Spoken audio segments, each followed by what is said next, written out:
Good afternoon, everybody. Thank you for joining us on the XFL show. I am Old Man Troy, joined by the marvelous youngster, Kevin Cunningham, a.k.a. Kid Cunny on Twitter. Kevin, here we are, third episode of the XFL. You know, some people may be wondering what's going on, but we've got a lot to talk about for 2 years.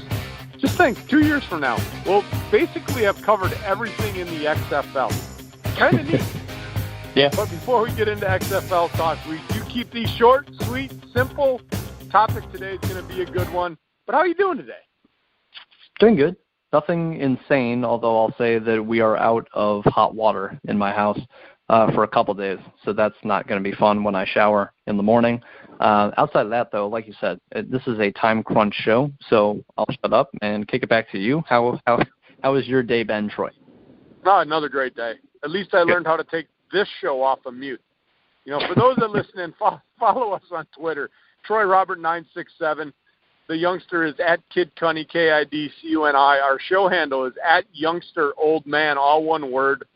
Make sure you follow us there. A lot of links, a lot of shows. And we're going to get into it, like you said, XFL. We've talked about the criminal background rule, which is not an official rule yet. Somebody put me in my place on Facebook about that. I understand. But it was mentioned.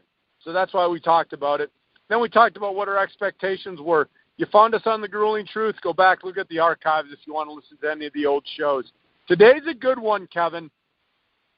It is about the cities where the XFL is going to play. Nothing official, but we're going to both give our thoughts on what we think. We're not going to give the exact cities unless you want to. Maybe just throw out a couple ideas of where we think the XFL might be successful. And youngster, you might be surprised when I start talking about what cities I think would be the best for the XFL. But I'm going to turn this over to you, Kevin. I know they put a poll out and they let the fans vote where they think the best cities could be.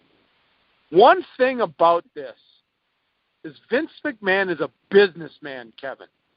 He's not all caught up. I know he wants to make it fan-friendly and a moral league, and now I'm starting to kind of get all, like, wobbly when I talk. Because at the end of the day, Vince McMahon is a businessman. This is not about just, I want to do something for my fans. Vince McMahon wants to make a buck. This is all his money. So the selection of the cities is going to be very crucial if he makes money with this league. But what are your quick thoughts here about the cities that the XFL should be playing in? I think you can go a few different ways. I think you can go to major college football cities like one in Alabama and say, hey, you've got arguably the top program in college football in the Alabama Crimson Tide. If you want to see some of these players at the next level who either fail in the NFL, so to say, or some of them just don't make the roster for one reason or the other, we'll bring them in the XFL. We know you're huge about football. Football is your life in Alabama. And if you want to go nuts, if you want to go crazy, when the NFL season's over, when college football season's over, here you go. Here's the XFL. We know you'll be loud. We know you'll be there in the stand. And you can also make that argument with the MLS that they have a team in Seattle, and Seattle, it's like, okay, Seattle, you've got passionate fans. The Seahawks know that. The Seattle Sounders now know that. They have known that. Seattle absolutely represents the MLS well. I think a typical football means the world to them, city in the South, like a Tuscaloosa, like whatever, any city in Alabama. I think it would do well for the XFL, and the XFL can only choose 8. I mean, this is an 8-team league. That's the proposal. Like you said, Troy, this is a proposal at this point. The league is planned to start in 2020.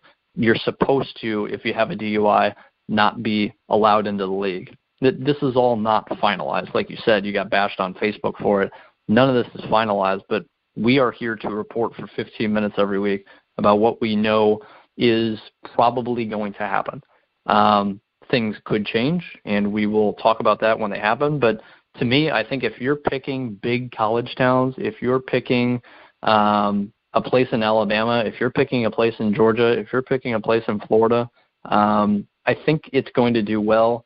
I don't know if it's not supposed to be 100% entertainment-centric in terms of craziness and, going crazy for the fans in that sense. I don't know if Tuscaloosa, Alabama would love a buttoned-up, less talented NFL league. Maybe I'm 100% off in that. Maybe I have to think about this more, honestly. Later on down the line, we may revisit this topic. We're probably going to revisit a few topics because things will change over the course of 2 years. But for me, I think big college towns that don't have pro football, that would be something I would absolutely look at. Cities like Oakland that are going to have an NFL team move and want to stick it to the NFL, I think that's absolutely an option as well. But it is California. They're not 100% into football, in my opinion. You have LA hosting a couple teams in the NFL because it's LA, and that's where money is. That's where big markets are. But if you want to put one in a place that has gotten it stuck to by the NFL and say, hey, here's the XFL, NFL season's done, whatever, go have fun at an XFL game, you're still going to have talented football players out there. There's no football going on other than our league. Let's stick it to the NFL. Let's support our team. Let's be loud.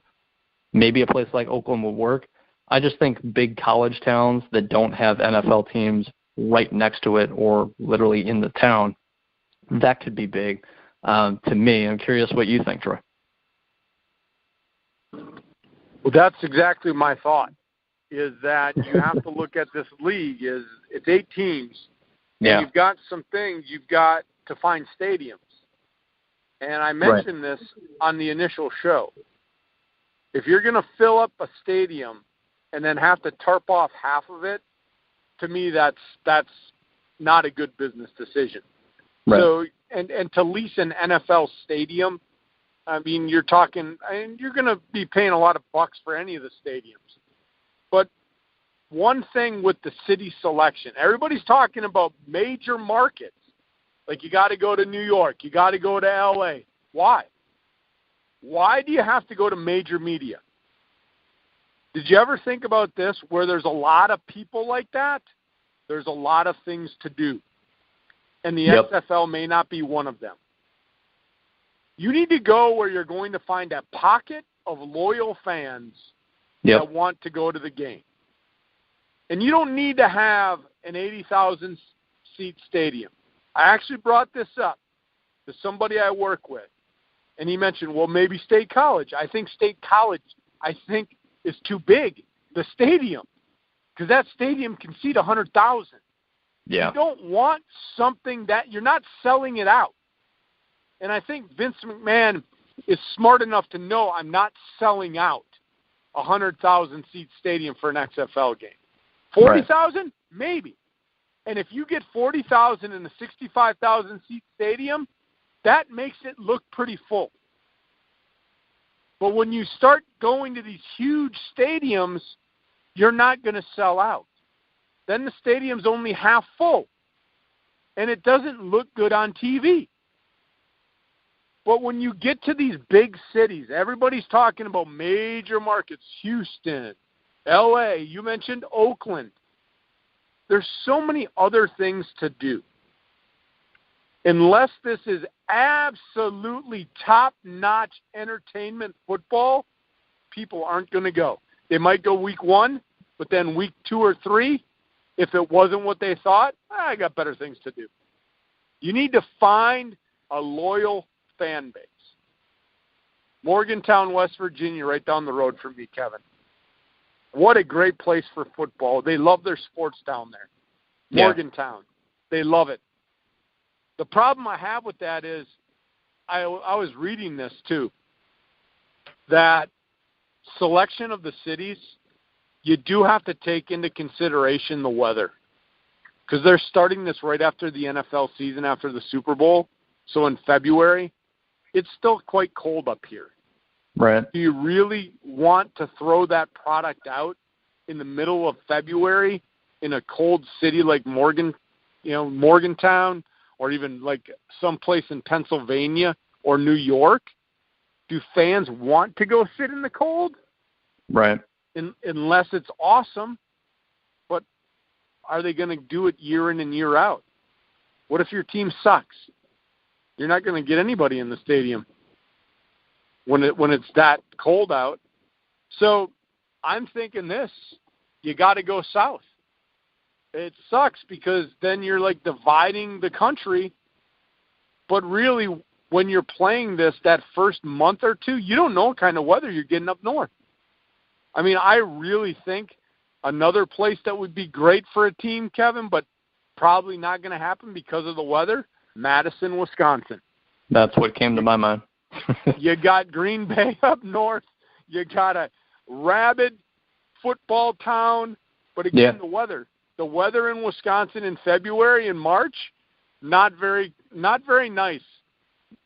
And again, you don't know what fans are thinking, but you do have to think about that right away.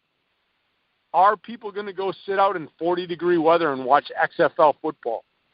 My initial answer, no. Maybe the home opener.